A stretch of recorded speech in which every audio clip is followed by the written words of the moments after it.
En 1862, Victor Hugo, à l'âge de 60 ans, fait paraître un roman énorme, Les Misérables. L'épopée d'un forçat, Jean Valjean, condamné aux galères pour avoir volé un pain. Avec Valjean, c'est un personnage nouveau qui fait une entrée fracassante dans la littérature. Le peuple criant justice. D'emblée, le propos social du livre fait scandale. Comment Victor Hugo, cet ancien conservateur, a-t-il pu commettre un roman à ce point subversif pour l'ordre établi?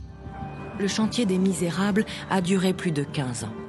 D'écriture, certes, mais surtout d'interruption et d'abandon, comme si Hugo avait tout fait pour résister à la direction révolutionnaire où son roman l'entraînait.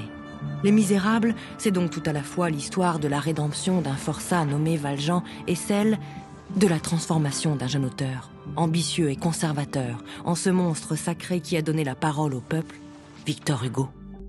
Il est le poète le plus doué de son temps. Notre-Dame de Paris en a fait un romancier à succès. Il a triomphé au théâtre. Il est le plus jeune élu à l'Académie française. Le roi l'a fait vicomte et nommé pair de France. Carrière fulgurante. Il a 40 ans. Il est au sommet de la société. Et pourtant, il en perçoit partout les signes de l'effondrement. Le voilà qui consigne dans ses carnets comme autant de symptômes inquiétants. Les petits scandales quotidiens vus dans les rues de ce Paris des années 1840 en pleine révolution industrielle, aux injustices et aux inégalités de plus en plus criantes. Empêché de toute vie publique, l'homme politique doit redevenir l'écrivain. Alors, les choses vues dans la rue remontent. Le 17 novembre 1845, il commence un roman. C'est la naissance des Misérables.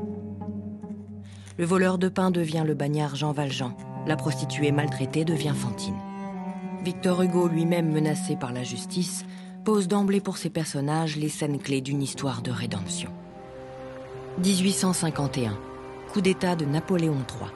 C'est le début du Second Empire, et pour Hugo, opposé radicalement à toute dictature, la fin inacceptable de la liberté en France. Déchu de ses fonctions, privé du revenu de son théâtre désormais interdit, il est proscrit et contraint à l'exil. Ce sera d'abord Bruxelles, puis pour de longues années, dans l'archipel de la Manche, les îles voisines de Jersey et Guernesey.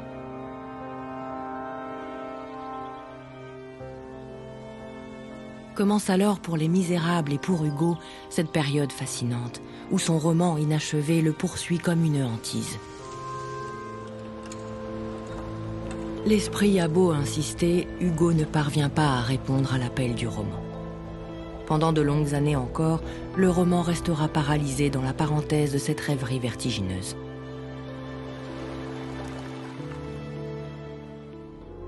Alors, libéré de toutes sortes de peurs, il relève le défi. Et tous ces personnages laissés pour morts en 1848 reprennent vie après 12 ans de léthargie. Bien qu'il écrive à ses proches que ce roman, décidément, le mène beaucoup plus loin qu'il ne l'avait imaginé, Hugo demeure résolu à aller jusqu'au bout. Pour en écrire les derniers chapitres, il éprouve encore le besoin de changer d'air et décide un bref séjour en Belgique. Aussitôt débarqué sur le continent, il se fait photographier, avec, à l'étonnement général, un visage nouveau. Tête rasée, barbe d'un mois, jamais Hugo n'avait porté la barbe, plus jamais il ne la quittera. En même temps que le roman s'écrit, l'icône future du grand homme se dessine. L'histoire de Valjean, Cosette, Javert et les autres devient la comédie musicale la plus jouée au monde, témoignant une fois encore de l'exceptionnelle pérennité d'une œuvre et de son message insensible à l'usure du temps.